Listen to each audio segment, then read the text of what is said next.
Yes, that's a good. Sounds just a little trouble there. Yeah.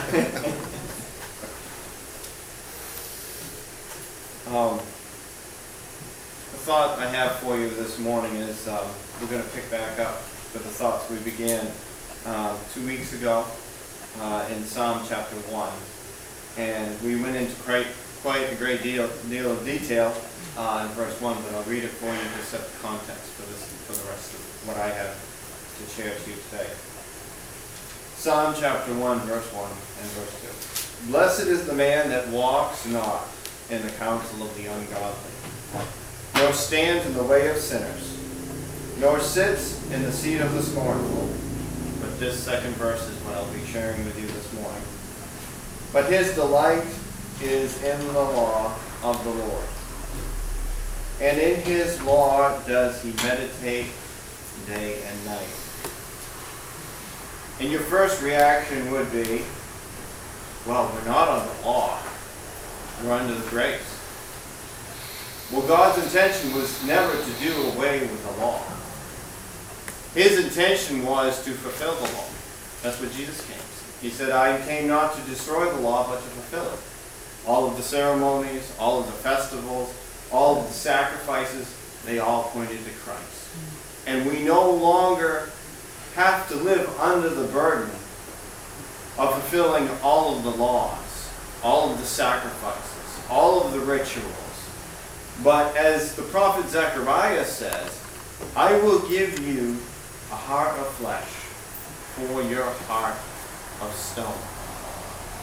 And God's desire, as the prophet reveals further, that I will inscribe my law upon the fleshy tables of your heart.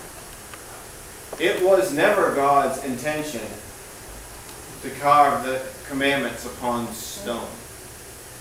It was, from the very beginning, to carve it upon their hearts. Because as important it is for us to act right and to do right, God is really wants us to do right because we desire to do right.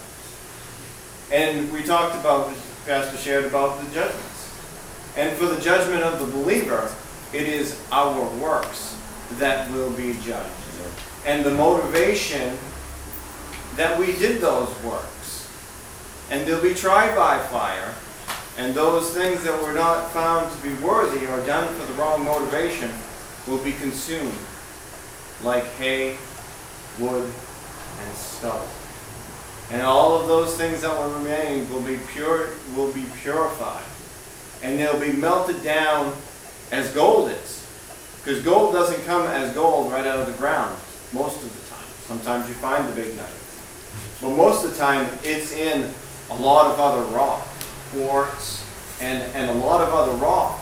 And you have to process that. You have to melt it. You have to break it up into pieces.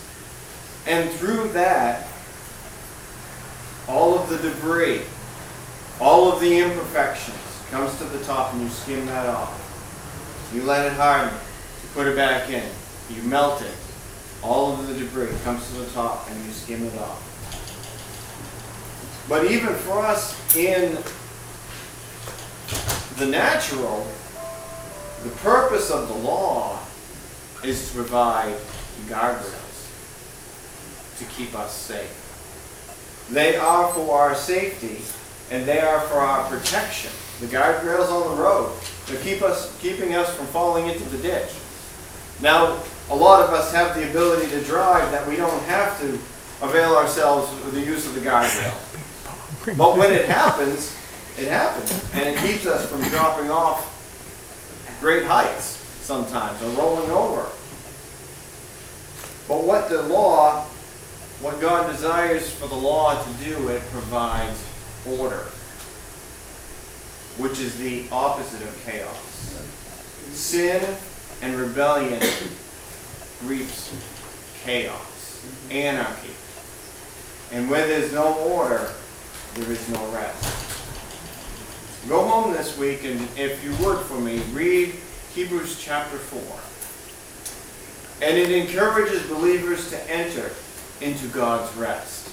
And it provides for us an example of the Israelites who wandered around in 40 years because they refused to enter into the rest that God was providing for them.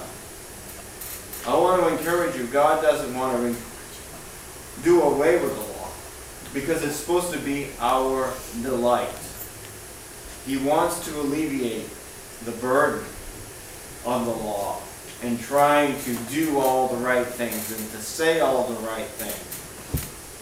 We shouldn't have to force ourselves. But those right living, right speaking, and right doing need to be a natural byproduct and not something that's produced, like an actor produces a tear on cue. Good fruit. And with fruit, our lives need to bear fruit. But you know what? The truth of it is, the fruit's not for our eating. It's for the nourishment of other people. But his delight is in the law of the Lord, and in his law does he meditate day